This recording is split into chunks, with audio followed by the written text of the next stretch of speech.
దాదాపుగా ఒక 25 సంవత్సరాల క్రితము నాకు మారు మనసు కలిగి ఇక్కడే ఉన్నాడు మా తమ్ముడు. నిలబడరా తమ్ముడు కదా అదే అంటారు. రా ఒకసారి చెప్తా ఎందుకు పిలుస్తున్నాను.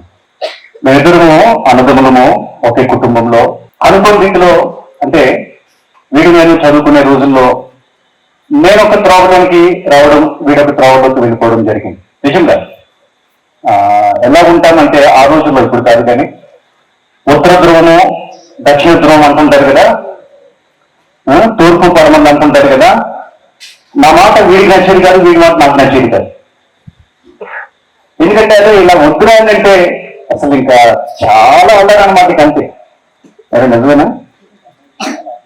నా పన్ను చూసుకో, నీ పన్ను చేయాలి, ఇక అంతే గోళ. అరే ఇది కాదురా, అలా లైఫ్ ఇది కాదురా, ఇది కాదురా, అలా వద్దురా, అలా వద్దురా, అలా వద్దురా. అదే నాకా అంత వాక్యం తెలియదు ఆ రోజుల్లో. అప్పుడే నేను మారుతున్నా. అరే మనం సేవకుల మాట వినాలంటారా అంటే ఇదే గోళ. ఇక ఇట్లాగా దక్షిణ ధ్రువం ఉత్తర ధ్రువమే మా ఇద్దరం కూడా. నిజం చెప్తున్నా, దాదాపుగా ఒక 24 సంవత్సరాలు వీడి కోసం నేను నిరీక్షించాను. దేవునికి స్తోత్రము. ఈరోజు మందిరంలో ఉన్నాడు. హల్లెలూయా. సో ఎదురుపడుతున్న ప్రతి పరిస్థితిని ఈరోజు చక్కగా మందిరంలో పాటలు పాడుతున్నాడు. తప్పిపోయిన చిన్న కుమారుడు వల్లే దేవుని మహాకృప.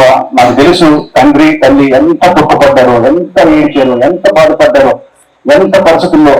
నేనేమో దేవుని వైపు నడవాలని, మీరు కూడా రావాలని. ఈయన మా అక్క కూడా, వాడు వస్తే బాగుండు, వాడు వస్తే బాగుండు, వాడు వస్తే బాగుండు. వచ్చేసావుగా అని డౌట్లు ఉన్నాయి.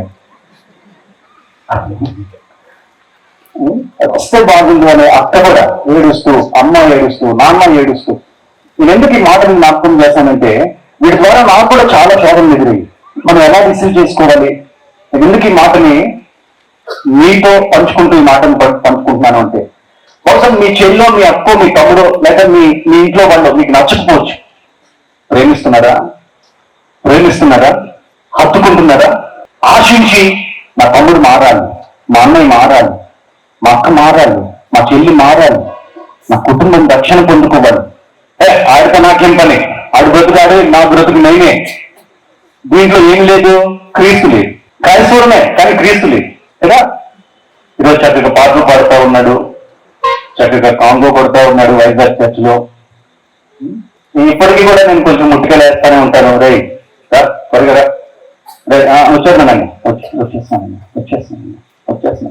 ఒకప్పుడు అసలు ఫోనే తీసేవాడు సార్. అన్నట్టు ఊరికి సుత్తి అని అనుకునేవాడు. అంతేనే ఉన్నా, ఇంక తేడా ఉన్నాయా? అంతే. దేవుని మహాకృప. స్టిల్ ఐ లవ్ హిమ్ అండి. మా తమ్ముడు కదా, అంతే. సో మనం ఎట్లాగా ప్రతి పరిస్థితిని ఎదుర్కోవాలి? దేవునికి స్తోత్రం కలిగిన దాక. ఎంతమంది ప్రేమిస్తున్నారండి? సత్యం కలిగి, క్రీస్తుని కలిగి, ప్రేమ కలిగి, వాక్యాన్ని సంపూర్ణం చేస్తూ ఎంతమంది ప్రేమిస్తున్నారు?